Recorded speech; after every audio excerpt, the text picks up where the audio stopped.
नमस्कार दोस्तों, career classes Chopta के यूट्यूब चैनल पर आप लोगों का स्वागत है। दोस्तों, मैं इंद्रपाल पेंसिया आप लोगों के लिए आज रीजनिंग का मोस्ट इम्पोर्टेंट टॉपिक लेके आया हूं, जो कि है अपना कैलेंडर, जहां से प्रत्येक एग्ज़ाम के अंदर क्वेश्चन आते हैं, चाहे वो सेंट्रल गवर्नमेंट हो या किसी स्टेट गवर्नमेंट का एग्ज़ाम हो। दोस्तों, इस वीडियो में हम कैलेंडर टॉपिक बिल्कुल जीरो लेवल से हाई लेवल तक कवर करेंगे। अगर आप इस वीडियो को पूरा देख रहे हो और अगर आपको ये वीडियो अच्छी लग रही है तो इसे अपने दोस्तों में शेयर करना बिल्कुल भी ना भूलें। और अगर आप नए हैं तो चैनल को सब्सक्राइब करिएगा। शुरुआत कर रहे हैं हम यूट्यूब प्लेटफॉर्म पे, तो आपके सपोर्ट की भी उम्मीद रहेगी। अगर वीडियो अच्छी लगे तो सपोर्ट भी ज़रूर करिएगा। दोस्तों, किसी भी बुक से आप कैलेंडर टॉपिक को देखिएगा। यहाँ कवर होने के बाद किसी भी बुक से आप कोई भी क्वेश्चन अगर उठाओगे तो वो क्वेश्चन आपका डेफिनेटली बनेगा। चलिए शुरू करते हैं अपना टॉपिक कैलेंडर।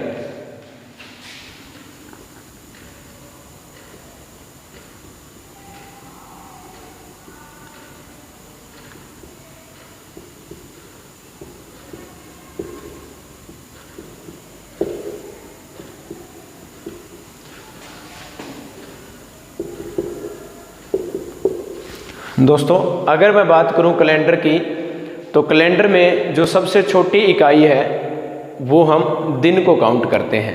यानी जब हम दिन को मिलाते हैं तो दिन जो है वो मिलकर सप्ताह का रूप लेते हैं और एक सप्ताह में 7 दिन आते हैं। और यही सप्ताह जब मिला दिए जाएं तो वो महीने के रूप में कन्वर्ट होता है और एक महीने में मिनिमम 28 और मैक्सिमम 31 दिन आते हैं। अगर बात करें एक साल की, तो एक साल के अंदर टोटल 12 महीने आते हैं और ऐसे ही अगर हम साल को जोड़ दें तो वो बन जाता है एक शताब्दी, जिसके अंदर 100 साल आते हैं। तो सबसे पहले हम जो बात करेंगे वो बात करेंगे साल की। कैलेंडर के अंदर जो साल है वो 2 प्रकार के होते हैं। टाइप्स ऑफ ईयर, 2 प्रकार के साल आते हैं, जिसमें एक हम पढ़ेंगे सामान्य साल, साधारण वर्ष, जिसको हम ऑर्डिनरी ईयर भी बोल सकते हैं। और इसके साथ हम पढ़ेंगे लीप वर्ष। दोस्तों, लीप वर्ष को हिंदी के अंदर अधिवर्ष बोला जाता है। लीप तो इसका इंग्लिश में नाम है, हिंदी में इसका नाम जो है वो रहेगा अधिवर्ष। साधारण वर्ष और लीप वर्ष 2 प्रकार के साल होते हैं। देखिएगा क्या पहचान है इनकी। अगर हम साधारण वर्ष की बात करें तो इसमें जो दिनों की संख्या है वो रहती है दोस्तों 365। यानी एक साधारण वर्ष में जो दिन है वो टोटल 365 दिन के रूप में आते हैं और लीप वर्ष में वही संख्या 366 के रूप में आती है। अगर मैं बात करूं यहाँ पर सप्ताह की, वीक की, तो एक जो साल है उसके अंदर सप्ताह जो रहेंगे वो रहेंगे दोस्तों 52 और एक लीप वर्ष में भी सप्ताह की संख्या जो है वो रहने वाली है 52। आपको रटने की ज़रूरत नहीं है, आप इसको क्लियर भी कर सकते हो। एक सप्ताह, जैसे कि मैंने पहले बोला, 7 दिन आते हैं। तो अगर मैं आपको बोलूँ कि 8 दिन में कितने सप्ताह आएंगे तो आप बोलोगे 1 सप्ताह आएगा। अगर मैं 10 दिन की बात करूँ तब भी आप बोलोगे कि 1 सप्ताह आएगा। ऐसे ही प्यारे बच्चों, अगर आप बोलोगे कि 14 डे में कितने सप्ताह आ गए, कितने वीक्स आ गए, तो आप बोलोगे यहाँ पर 2 सप्ताह आ गए। अगर मैं 21 दिन की बात करूं तो 3 सप्ताह। ऐसे ही हम 50 दिन बोले तो 3, यहाँ पर 7 सप्ताह आ गए। ठीक वैसे ही 365 जो है, 365 को डिवाइड करना है 7 से, तो यहाँ पर 7 पंजे 35 और 7 दूनी 14। यहाँ से जो वैल्यू आई है, जो शेष फल बचा है और जो भागफल बचा है, तो जो भागफल है हमारा वो कहलाता है सप्ताह और जो शेष फल है हमारा रिमाइंडर जो है वो कहलाता है विषम दिन। क्या कहलाता है दोस्तों? विषम दिन कहलाता है, जिसको हम एक्स्ट्रा डे भी बोल सकते हैं, एक्स्ट्रा डे। तो देखिएगा, एक साधारण वर्ष में 365 दिन आते हैं, जिसमें सप्ताह की संख्या 52 रहती है। और यहाँ पर अगर मैं विषम दिन लिखूं तो विषम दिन की जो संख्या है वो रहेगी यहाँ पर 1, और यही विषम दिन लीप वर्ष में आएगा प्यारे बच्चों 2। देखिएगा, लास्ट टाइम एक एग्ज़ाम हुआ था पात्रता का, जिसके अंदर पूछा गया था कि एक लीप वर्ष में विषम दिन की संख्या कितनी होती है। तो देखिए कितना आसानी से हम इसका आंसर दे सकते हैं कि 2 जो है वो विषम दिन होते हैं। विषम दिन की अगर हम परिभाषा भी लिखें तो वो परिभाषा कुछ इस प्रकार बन जाएगी, 7 से भाग देने पर जो शेष बचता है वो क्या कहलाता है प्यारे बच्चों? विषम दिन कहलाता है, एक्स्ट्रा डे कहलाता है। उम्मीद करता हूँ आपको ये समझ में आ गया होगा। अब यहाँ आगे बात करते हैं हम, जो ऊपर मैंने लिखा है कि एक साधारण वर्ष होता है और एक लीप वर्ष होता है। तो हम उसकी पहचान कैसे करें कि कोई साल साधारण वर्ष है या फिर वो लीप वर्ष है? तो इसके लिए भी बड़ा आसान सा मेथड है, जो कि आप छोटी क्लास में भी यूज करते रहे हैं, लेकिन वहाँ पर हमारा अधूरा ज्ञान होता है। आज हमारा ज्ञान जो है वो पूरा हो जाएगा। कैसे हो जाएगा? देखिएगा, 2 प्रकार के साल आते हैं। जैसे फॉर एग्जांपल मैंने यहाँ पे लिखा 1992, ठीक ऐसे ही आगे मैंने लिखा यहाँ पर 1782, और आगे की बात करें तो मैंने प्यारे बच्चों यहाँ पे 1900 लिखा, 2008 को भी लिखा, और आगे बढ़ेंगे तो हम 2000 लिख देते हैं। तो अब हमें ये चेक करना है कि ये जो साल लिखे गए हैं यहाँ पर, ये साधारण वर्ष है या लीप वर्ष है? साधारण वर्ष जिसमें 365 दिन आते हैं और लीप वर्ष में 366 दिन आते हैं। हम कैसे पहचान पाएँ कि कोई साल साधारण है या फिर लीप वर्ष है? तो देखिएगा, नॉर्मल सा मेथड, इसको 4 से भाग देना है, इसको भी 4 से भाग देना है, लेकिन यहाँ 4 से भाग नहीं देना, याद रखना है। देखिएगा, यहाँ 4 से भाग नहीं देना है, यहाँ फिर से 4 से भाग देना है, यहाँ 400 से भाग देना है। कैसे हुआ? यहाँ इसको हम हमेशा पढ़ेंगे सामान्य साल, नॉर्मल ईयर के रूप में हम इसको पढ़ेंगे। तो ये भी सामान्य साल और ये भी अपना सामान्य साल। ठीक वैसे ही ये भी अपना क्या बन गया? यहाँ पर सामान्य साल बन गया। और ये जो 1900 लिखा हुआ है और जो 2000 लिखा हुआ है प्यारे बच्चों, ये बन गया अपना यहाँ पर शताब्दी साल। शताब्दी साल, सेंचुरी ईयर, जिसके पीछे 2 जीरो लगी है मतलब वो शताब्दी साल है, और जिसके पीछे 2 जीरो नहीं लगी वो अपना सामान्य साल है। और प्यारे बच्चों, सामान्य साल को हम 4 से भाग देते हैं और शताब्दी साल को हम 400 से भाग देते हैं। क्या जानने के लिए कि कोई साल साधारण वर्ष है या फिर लीप वर्ष है। और मैथ का लॉजिक कहता है कि आप केवल लास्ट 2 डिजिट को 4 से भाग दे दीजिए। अगर वो भाग पूरा हो रहा है तो वो लीप वर्ष, अगर वो भाग पूरा नहीं हो रहा है तो वो साधारण वर्ष। तो यहाँ से 2 जीरो से 2 जीरो कैंसिल, तो यहाँ पे भी 4 बन गया, यहाँ पे भी 2 जीरो से 2 जीरो कैंसिल, तो यहाँ भी 4 से डिवाइड हो जाएगा, यहाँ भी। चलिए चेक कर लेते हैं कि कितने जो साल हैं वो साधारण वर्ष हैं और कितने जो साल हैं वो लीप वर्ष है।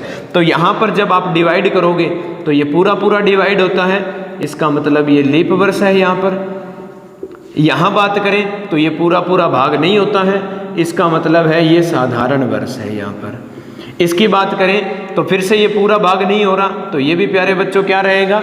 साधारण वर्ष। 4, यहाँ 8 जो लिखा है वो 4 से पूरा भाग हो जाएगा, 20 भी 4 से पूरा भाग हो जाएगा। इसका मतलब यहाँ लिखे गए दोनों साल क्या होंगे? लीप वर्ष होंगे, जिसके अंदर दिनों की संख्या 366 होगी। तो बिल्कुल आसान सा मेथड है, सामान्य साल को 4 से भाग देना है और एक शताब्दी साल को 400 से भाग देना है। अगर वो भाग पूरा जाता है तो लीप वर्ष कहलाएगा, अगर वो भाग पूरा नहीं जा रहा है तो वो साधारण वर्ष कहलाएगा। उम्मीद करता हूँ ये बात आपको अच्छे से समझ में आ गई है। चलिए और आगे बढ़ते हैं।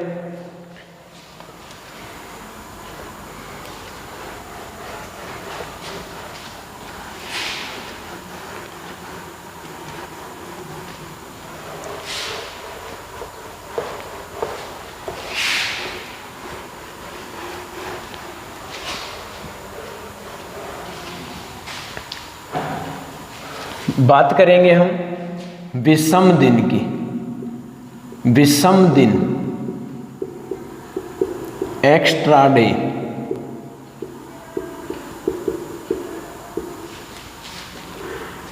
याद रहे प्यारे बच्चों, 7 से भाग देने पर जो शेष बचता हो वो कहलाता है विषम दिन, एक्स्ट्रा डे। तो देखिएगा क्वेश्चन किस प्रकार से आएंगे। फॉर एग्जाम्पल हमारे पास क्वेश्चन आ गया कि 10 दिन के अंदर हमें ये बताएं कि कितने विषम दिन होंगे। फर्दर क्वेश्चन बना कि हमें यही बात 50 दिन के अंदर भी बताएं, यही सेम बात 100 दिन के अंदर भी पूछी जा सकती है। ठीक ऐसे ही 210 दिन की यहाँ पे संख्या बन गई है। और आगे बढ़े प्यारे बच्चों तो 365 दिन, यहाँ पे मैंने लिखा है 366 दिन, और यहाँ पे मैंने लिखा है 520 दिन। तो यहाँ हम दिनों में विषम दिन कैसे निकालते हैं इस बात को जान लेते हैं। तो बड़ा आसान मेथड, जैसा कि मैंने आपको बोला कि जितने भी आपको दिन दिए जाएं उसको आप 7 से भाग करोगे। तो इन सब को आप 7 से भाग कर दीजिएगा, जो जो यहाँ पर वैल्यू आप लोगों को नज़र आ गई है। और याद रहे एक्स्ट्रा डे जो होते हैं, विषम दिन जो होते हैं प्यारे बच्चों, वो हमेशा 0 to 6 के बीच में रहेंगे, क्योंकि 7 से भाग देने पर जो शेष बचता है हमेशा वो या तो 0 या फिर 0 से 6 तक बचेगा।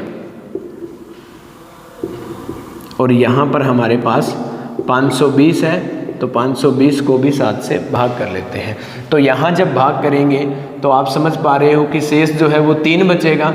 यहाँ जो भाग करेंगे तो जो शेष है वो अपने पास 1 बचेगा। यहाँ प्यारे बच्चों ये शेष 2 बचेगा। यहाँ भाग करने पर शेष कुछ नहीं बचेगा। यहाँ भाग करने पे हमारे पास शेष 1 बचेगा। यहाँ पे भाग करने के पास हमारे पास शेष जो है वो 2 बचेगा। ऐसे हम इसको भाग करें तो 7 7 49 होते हैं, यहाँ से 3 बचा, 7 चौक 28 होते हैं, यहाँ 2 बचा। इसका मतलब जो शेष है यहाँ पर वो 2 बचा। तो ये जो वैल्यू आप लोगों को नज़र आ रही है ये होती है विषम दिन। तो दिनों के अंदर विषम दिन निकालना, उम्मीद करता हूँ आपको ये बात बहुत अच्छे से समझ में आ गई है कि कोई भी दिन है उसको 7 से भाग दे दीजिए, जो शेष बचेगा वो विषम दिन कहलाएगा। चलिए इसी को आगे बढ़ाते हैं। ये बात यहाँ पर दिनों में थी। अब जो क्वेश्चन पूछे जाएंगे वो साल के अंदर पूछे जाएंगे कि अगर आपको साल दे दिए जाएं तो उसमें विषम दिन कैसे बनाएंगे। तो चलिए इसको सीख लेते हैं।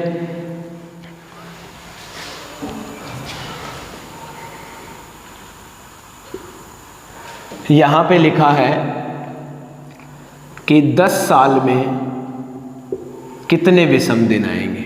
ऐसे ही क्वेश्चन को आगे बढ़ाया तो बोला 40 साल में कितने विषम दिन आएंगे। आगे बढ़ के 80 साल में कितने आएंगे। आगे प्यारे बच्चों 99 साल में पूछ लिया जाएगा तो 99 साल में कितने आएंगे। यहाँ पे मैंने लिखा 100 साल में कितने आएंगे। और आगे बढ़ के लिखें तो 150 साल में कितने आएंगे। थोड़ा और आगे बढ़ाते हैं, 200 साल में कितने विषम दिन बनेंगे।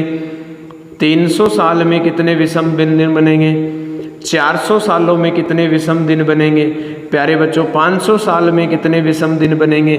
और इसको और लास्ट लिख दूं तो 2000 साल में कितने विषम दिन बनेंगे। चलिए इन बात को जान लेते हैं। अभी हमने दिनों में विषम दिन कैसे निकलते हैं इस बात को जाना, अब हम साल में विषम दिन कैसे निकलते हैं इस बात को भी जानते हैं। देखिएगा इसके लिए जो फार्मूला हम यूज करेंगे वो रहेगा, हमारा जो फार्मूला है वो है प्यारे बच्चों वर्ष, यानी जो हमें साल दिया है, प्लस इस वर्ष में लीप वर्ष अपॉन में 7। इस फार्मूले का प्रयोग करना है प्यारे बच्चों आपको जब भी सालों के अंदर आपको विषम दिन बनाना पड़े। फार्मूला यूज कैसे होगा, वर्ष मीन्स जो आपको वर्ष दे रखे हैं 10 साल दिए हैं, और इसी वर्ष में लीप वर्ष यानी 10 सालों में कितने लीप वर्ष आते हैं। तो पहले मैं आपको लीप वर्ष निकालने का फार्मूला बता देता हूँ।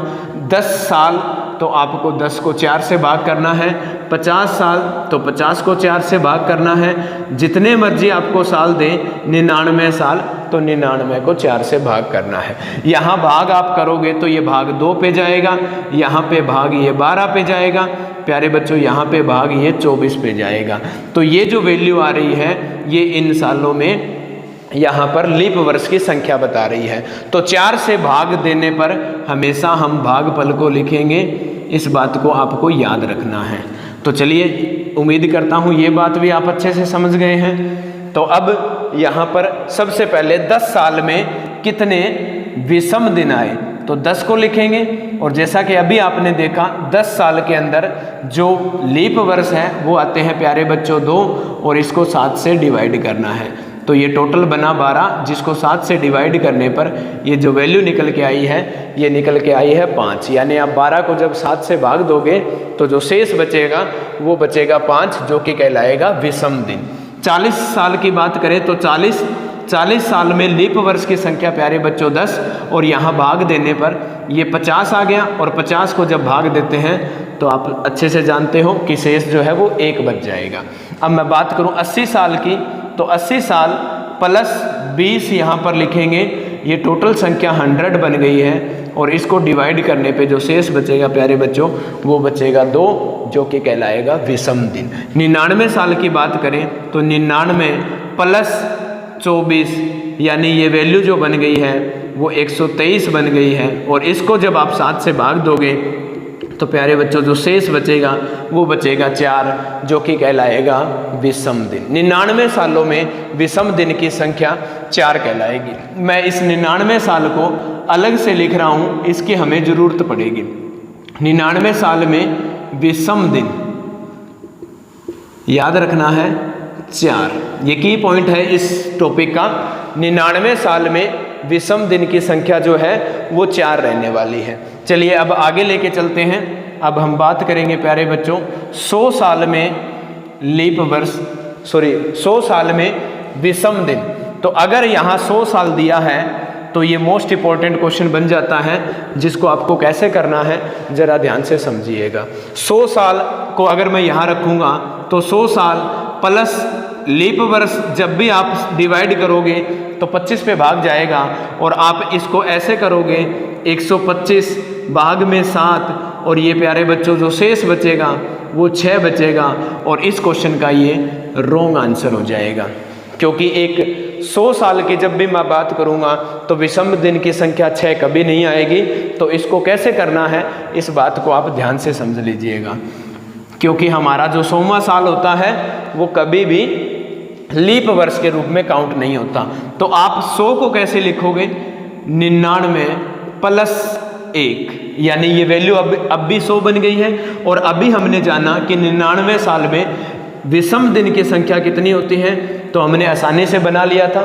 4 जो है वो 99 साल में विषम दिन आते हैं। और प्यारे बच्चों ये 1 साल, और अभी आपने थोड़ी देर पहले देखा था कि 1 साल के अंदर जो विषम दिन की संख्या है वो रहती है 1। तो इन दोनों का जब आप एडिशन करोगे तो वो वैल्यू निकल के आएगी 5। तो याद रहे 100 साल के अंदर विषम दिन जो है वो बने प्यारे बच्चों 5 जो है वो 100 साल के अंदर विषम दिन है। अब बात करता हूं मैं 150 साल की। तो अब आप पे डिपेंड करता है, आप बेशक 150 को 100 प्लस 50 लिख सकते हो, या फिर 99 प्लस 51 भी लिख सकते हो। दोनों क्वेश्चन को समझिएगा।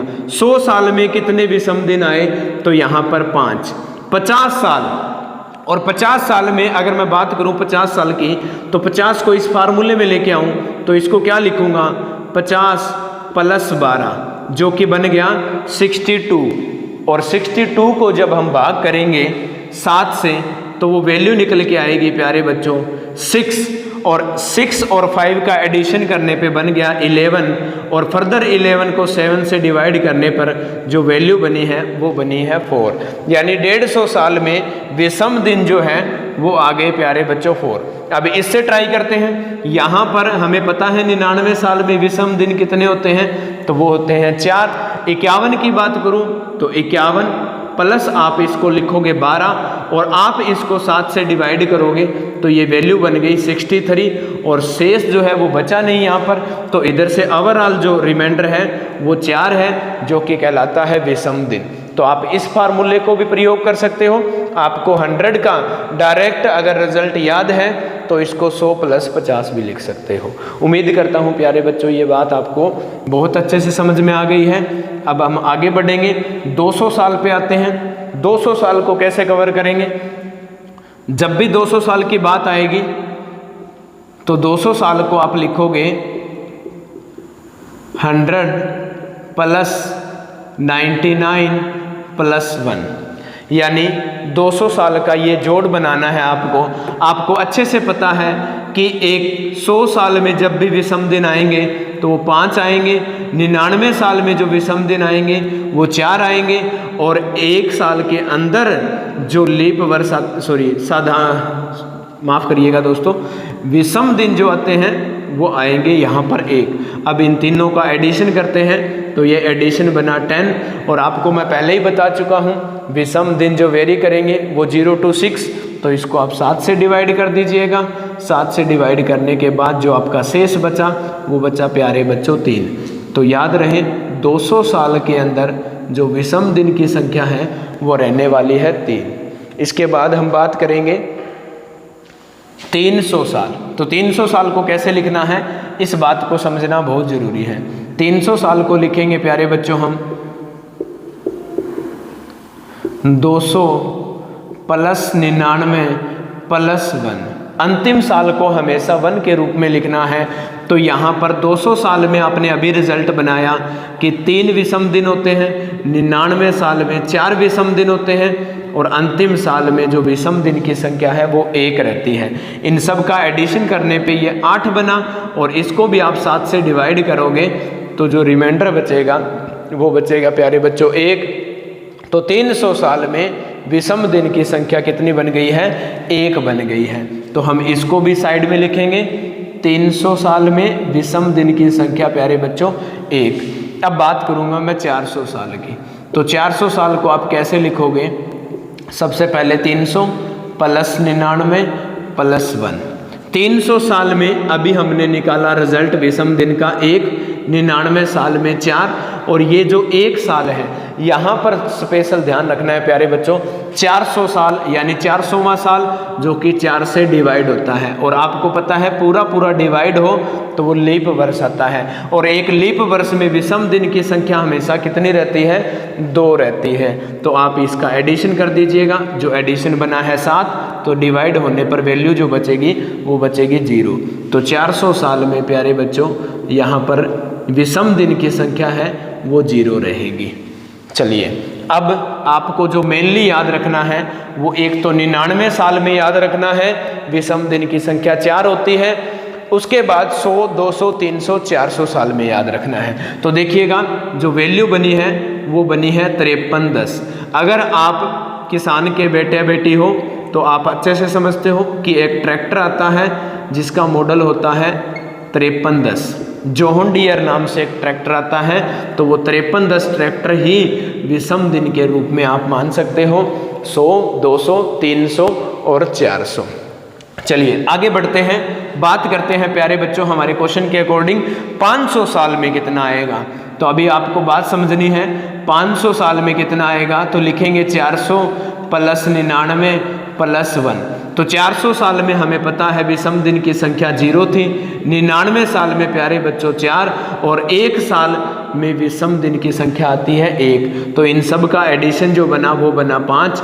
तो 500 साल में विषम दिन की संख्या आ गई है 5। तो आप ध्यान से समझ गए होंगे कि जो 100 पे आ रहा था वो अब दोबारा से रिपीट हो गया है, जो कि 500 साल पे आ गया है। तो अगर मैं आपको यहाँ से क्लियर करूँ तो आगे 500 साल आए, 600 साल आए, 700 साल आ जाए या 800, तो आप फिर से वही रिजल्ट 5310 को लिखना मत भूलें। ऐसे ही अगर मैं इसको फर्दर आगे बढ़ाऊं तो यहाँ पे प्यारे बच्चों 900 आ जाएगा, यहाँ 1000 आ जाएगा, यहाँ 1100 आ जाएगा, यहाँ 1200, लेकिन रिजल्ट में परिवर्तन बिल्कुल भी नहीं आएगा। अब आपसे एक क्वेश्चन मैंने पूछा था जो था कि 2000 सालों में विषम दिन की संख्या कितनी होगी। तो 2000 साल में विषम दिन की संख्या तो 400 के ये टेबल में आ रहा है, तो आप समझ जाइएगा कि जो 400 के लिए है वही यहाँ पर 2000 के लिए है। तो 2000 में भी विषम दिन की संख्या जो है वो 0 आ गई है। उम्मीद करता हूँ ये छोटी सी वीडियो प्यारे बच्चों आपको पसंद आई है। इसको अपने दोस्तों में ज़्यादा से ज़्यादा शेयर करें। पूरा कैलेंडर टॉपिक मैं आपको इसी चैनल पे करवाऊँगा, आप वीडियो को लगातार देखें। बहुत बहुत धन्यवाद। जय हिंद।